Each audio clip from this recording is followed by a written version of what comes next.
We're holding the woods, so we've got a lot of headquarters back in the woods, but it's mainly the Warwicks who are here in the build-up to Christmas 1914. There's a captain, Richard Hamilton, and he's got a batman called Private Gregory, and he gets rid of Gregory as his batman because he can't make a decent cup of tea. But on Christmas Eve, when they look across the field here, what they see is that the Germans have put lights on top of the their trench system on the parapet, and a few Christmas trees really, and they're sitting here and they can hear them singing Christmas carols. And this is the same going all the way around to Armentières because we're close to the French border here. And the Germans start shouting over, "Are you the Warwicks?" And there's no reply. And then it's come out and meet us in no man's land. Well, Gregory hears about this, and he goes to Hamilton and says, "Look, sir, I'm quite happy to go out into no man's land and meet with the Germans." And Hamilton actually says to him, Hamilton's got about 250 men serving under him, and they're a little bit disillusioned. Christmas, this first Christmas away from home sort of thing. And he says to Gregory, "You can go out there, but this is entirely up to you. You know, anything happens, I'm not taking any responsibility. This is your decision." So Gregory jumps out of the front line trench and walks out into no man's land. When he gets out there are two Germans standing there. There's another German laying behind them with a rifle pointed at him. And they begin to talk, and they exchange cigarettes. The Germans got loads of cigars. Germans have got beer because they've knocked over the local brewery. And they make this exchange, you know, they start to talk. Further round at Armentières, you've got the Royal Welsh Fusiliers serving there. And one of the captains there, he sees these lights on the trenches, and the Germans are singing carols. So being a Welsh regiment, he gets our guys to start singing carols. Before you know it, they're out talking to each other, you know, but the first point of contact is made literally in that field out there.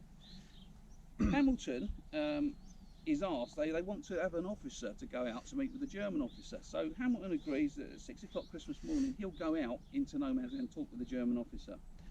And he does that, and in sort of like pidgin English, you know, they manage to communicate. And before he knows it, he says he was looking round, he said, and everyone, all the British soldiers coming out of the trench, they're all meeting out in no man's land and talking. A few things happen out there. Firstly, you've got, I think it's Hamilton meets the chef from the Trocadero in London who cooked him his Christmas dinner the previous year prior to the war. You've got another guy who meets his barber, who had a barber shop in Holborn in London. So they sit out in no man's land, and he's giving, you know, haircuts. You've got a British padre and a German divinity student. They actually clear up the bodies because there are an awful lot of bodies out there. In fact, they reckon that the bodies are piled so high at the German trench line that the Germans really can't see over it. So they take them away and they give them a proper burial. And you know, there's a lot of fraternisation going around. As I say, over at Frelinghine, they decide to have the football match, okay, and that is the Welsh Fusiliers playing a German regiment, a Saxon regiment. That's the whole reason why the Christmas Truce happens, because the Saxons have a lot in common. Basically, we're all Anglo-Saxons, so they have a lot in common with us, and that's why they want this truce. And we play the football match, and we lose it 2-1. Okay, that's the actual score. No penalties, but we lose to the Germans. The Warwicks plan to have a football match here. There's a few British soldiers kicking the ball about, but they're taken out of the line, or they're pulled back into the woods the next day, so the football match doesn't take place. But this goes on past Boxing Day in this particular area. On Boxing Day around at Armentières, you have the British and the German hierarchy literally saying this can't go on. You can't have a truce and fraternise with the enemy and then be expected to kill them the next day, so we want this to stop. So at Armentières, literally two officers, a British officer and a German officer, fire their guns in the air in the morning, and the two disappear back down the trenches. But here, it carries on. The Germans change, you know, units in the front line. They actually send a message over to, because they're told to stop fraternising with the enemy as well. They're told that if they're going to drop a bombardment, they're going to fire high, so they're going to fire over the top of you. One guy goes into the trench and he finds a German pissed out of his head in the trench, and he says, you've got to go back to your own wife, Fritz. And he said, well, if you don't, you're going to be a prisoner of war. So they stand him literally out on no man's land, point him, and he staggers across no man's land back to his own trench.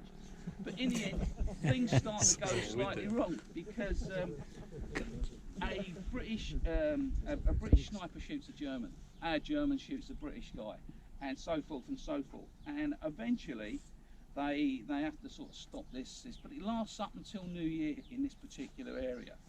They try to get this to happen again the following year, but it never happens. This truce. It's a time when there's a particular lot of madness in the world, but these guys, you know, have a little bit of sanity. That you know, the war's not always cracked up to be, and you know, you shouldn't be killing your fellow man. And that's the Christmas truce. As I say, be a liar to tell you there was a football match here. All those footballs down there used to be all stuck around here. But it is this area. This is where the first contact was made between the two sides. Hamilton is never really recorded in the history books, and the Christmas truce is never really recorded in the history books because it's something we don't want to talk about. But he's the first officer to go across and talk to another German officer. Okay, so you can say that you've been to the Christmas truce site. This is a cross that was put here by the Khaki Chums. Okay, a guy called Taff Gillingham. Do you remember the Sainsbury's advert a few years ago where they did it? He's the guy who supplies all the extras and all the kit for it. And they wanted to know what it was like here at Christmas. So they spent Christmas Eve and Christmas Day literally camped out in that field, see what it's like. So they then put this this cross here. Okay, so there you go, Christmas truce.